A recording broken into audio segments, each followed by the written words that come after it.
About the future of Great Ayton Library.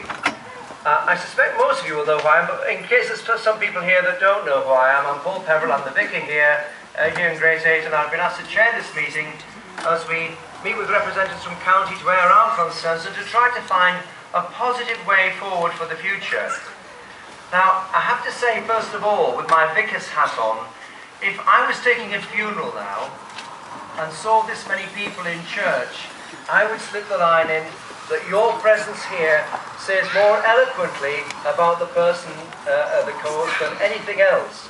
I think it's an absolutely marvellous turnout, and it shows your concern by your presence here. So thank you all very much for attending here tonight. It shows how much people of Great Ayton do care.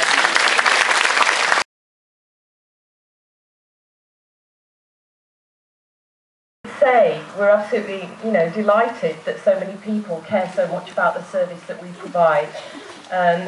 In many ways, it's a great endorsement of the way that the services are currently delivered. And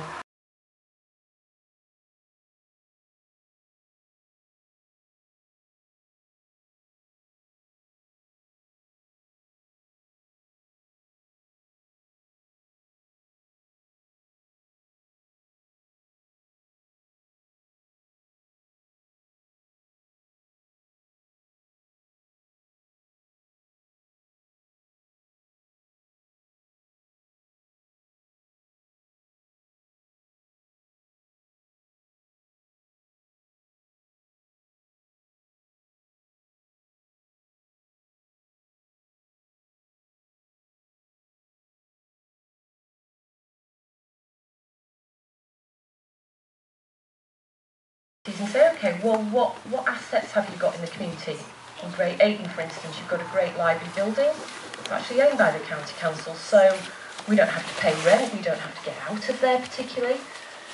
We will also be able to support Great Ayton with things like professional staff and book fund, because what we're saying is we will look to maintain those things, because those are important things that provide the lifeblood for the service. The consultation period began on the 6th of December and will run until the 28th of February. And I can assure you that everything that people are saying in terms of emails, letters, every kind of expression of interest, what people say tonight will all be taken. I am sure that you will see from the number of people present just how important the library is. The library is indeed one of the most important services to this particular community, and the numbers here prove it. Great Ayton and the surrounding villages, and I've had people contacting me from places like Easby and Kildale as well, who use the library here. This is not a commuter belt. We know that because we live here. It's not a commuter belt where people don't get involved within the village. We all do. There are real strong links with the community. People are involved in everything from sport to leisure and indeed the library. The active users of the library at 36% of the population surely actually demonstrates the importance of that facility here. Tremendous. I had a little spiel ready to say all the sort of things that the library does and how good it is and how much we love it and wanted to keep it. But I'm not going to say it because this speaks for itself. This crowd, this wonderful congregation speaks for itself, and I thank you very, very much on behalf of the group for your wonderful support. But I would like to pass on a petition which has been going around, and it has generated 1,085 signatures. In addition, we've had letters from the school children, Roseberry School, Marwood School, and Ingleby Greenhouse School have all sent us some letters which they've asked us to pass on to the council this evening. We cannot lose our library. We are not going to lose our library. Thank you. Today in West Yorkshire, the school was in front of me, and I said to the kids, how many of you like reading books? And out the whole of the kids gathered, one hand went in the air. One hand. Out of 200,000 children that I've spoke to, 10% of those children have read only one book in a year. 5% have read 2 books in a year. 1% have read more than 2. We are in a reading crisis. We face a society that is becoming more and more illiterate as time goes on.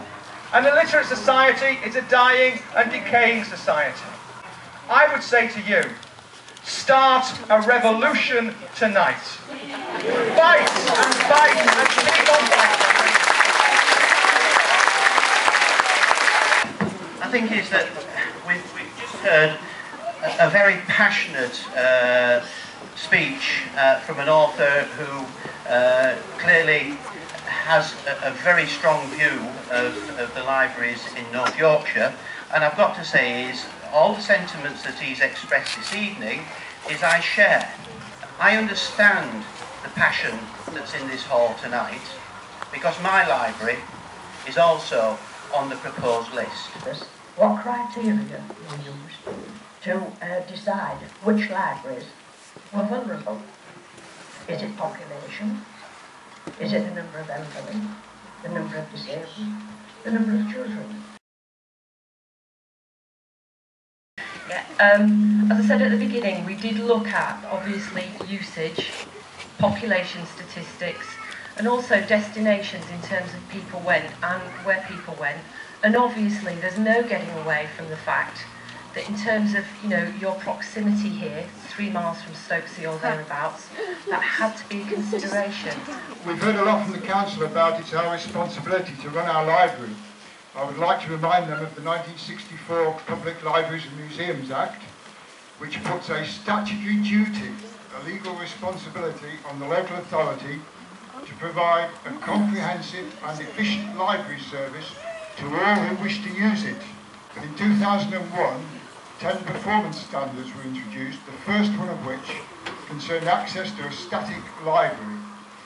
And the lowest percentage, which was considered a decent target, was for scattered rural areas.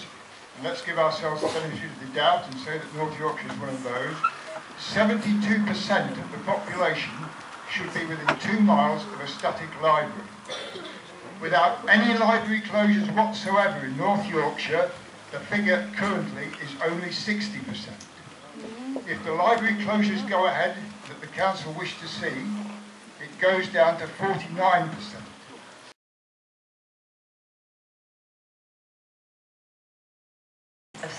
Away from a static library, actually, I have to say, the public library standards have actually been dropped. So